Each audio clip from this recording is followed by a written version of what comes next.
നമ്മുടെയൊക്കെ ലൈഫിൽ നമുക്ക് ഏറ്റവും സ്പെഷ്യൽ എന്ന് പറയാനായിട്ട് കുറച്ച് ആൾക്കാരുണ്ടാവും. അവരുടെ കൂടെ ടൈം സ്പെൻഡ് ചെയ്യുമ്പോഴോ അല്ലെങ്കിൽ അവർക്ക് വേണ്ടി എന്തെങ്കിലുമൊക്കെ ചെയ്യാൻ പറ്റുമ്പോൾ നമുക്ക് നല്ല സന്തോഷം തോന്നാറുണ്ട്. അങ്ങനെ എൻ്റെ ലൈഫിലെ ഒരാളാണ് ഞങ്ങളുടെ സിംബക്കുട്ടൻ. ആളുടെ ഫസ്റ്റ് ബർത്ത്ഡേ ആണ്.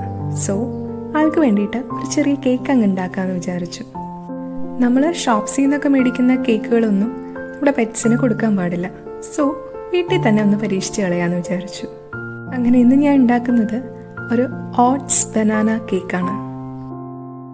അപ്പം നമുക്ക് കേക്ക് ഉണ്ടാക്കാൻ വേണ്ടിയിട്ടുള്ള ഇൻഗ്രീഡിയൻസ് എന്തൊക്കെയാണെന്ന് നോക്കാം.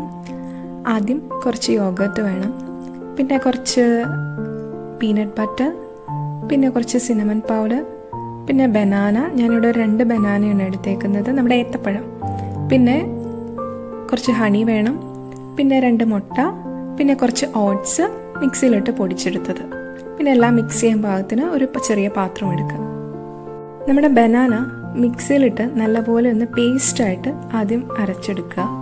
അതാദ്യം എടുത്തിട്ട് ശേഷം അതിലേക്ക് നമ്മൾ നേരത്തെ എടുത്തു വച്ചിരുന്ന ആ ഓട്സിൻ്റെ പൗഡർ അങ്ങ് ആഡ് ചെയ്യുക. പിന്നെ ആവശ്യത്തിനുള്ള യോഗർട്ട് ആഡ് ചെയ്യുക.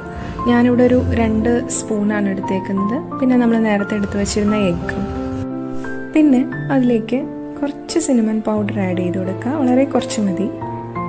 അതിനുശേഷം പീനട്ട് ബട്ടർ ആഡ് ചെയ്ത് കൊടുക്കുക. പീനട്ട് ബട്ടർ നമുക്കൊരു 2 സ്പൂണോ 3 സ്പൂണോ ആവശ്യത്തിനനുസരിച്ച് ആഡ് ചെയ്ത് കൊടുക്കുക. പിന്നെ നല്ലപോലെ അങ്ങ് മിക്സ് ചെയ്യുക. മിക്സ് ചെയ്ത ശേഷം വേണമെങ്കിൽ നമുക്ക് കുറച്ച് ഹണി ആഡ് ചെയ്ത് കൊടുക്കാം. ഹണി വേണമെങ്കിൽ മാത്രം ആഡ് ചെയ്താൽ മതി, എന്തായാലും അവർക്ക് നല്ലതാണ് ഹണി. സോ നമുക്ക് ആഡ് ചെയ്ത് കൊടുത്ത് പിന്നെയും നല്ല രീതിയിൽ അതൊന്ന് മിക്സ് ചെയ്തെടുക്കാം. പിന്നെ നമ്മൾ കേക്ക് ഉണ്ടാക്കാൻ ഏത് പാത്രമാണോ ഉദ്ദേശിക്കുന്നത് അതിലേക്ക് കുറച്ച് കോക്കനട്ട് ഓയിൽ ആഡ് ചെയ്ത് നല്ലോണം സ്പ്രെഡ് ചെയ്ത് കൊടുക്കുക. ശേഷം നമ്മൾ ഉണ്ടാക്കി വെച്ച ആ മിക്സ് ആ പാത്രത്തിലേക്ക് അങ്ങ് ആഡ് ചെയ്യുക. പിന്നെ അത് അവനിൽ വെച്ചിട്ട് നമ്മൾ നല്ലപോലെ ബേക്ക് ചെയ്തെടുക്കുക. ഞാനൊരു 40 മിനിറ്റ്സ് ആണ് ബേക്ക് ചെയ്തത്.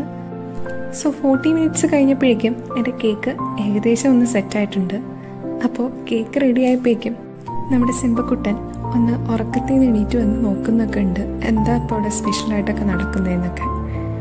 അതിനുശേഷം കുറച്ച് എഗ് വൈറ്റ് എടുത്ത് മിക്സിയിലിട്ട് നല്ലോണം അങ്ങ് ബ്ലെൻഡ് ചെയ്തെടുത്ത് നമുക്ക് അതിൻ്റെ മുകളിൽ ജസ്റ്റ് ഒന്ന് സ്പ്രെഡ് ചെയ്ത് കൊടുക്കാം. പിന്നെ കുറച്ചുകൂടെ ഒന്ന് ഓവറാക്കാൻ വേണ്ടിയിട്ട് അവരുടെ എന്തെങ്കിലും ഡ്രൈ ഫുഡ് ഉണ്ടെങ്കിൽ അതിൻ്റെ മുകളിൽ സ്പ്രെഡ് ചെയ്ത് കൊടുക്കാം. അങ്ങനെ എൻ്റെ കേക്ക് ഇവിടെ റെഡി ആയിട്ടുണ്ട്. നിങ്ങളുടെ വീട്ടിലും ഇതുപോലെ പെറ്റ്സ് ഒക്കെ ഉണ്ടെങ്കിൽ ജസ്റ്റ് ഒന്ന് ട്രൈ ചെയ്ത് നോക്കൂ കേട്ടോ.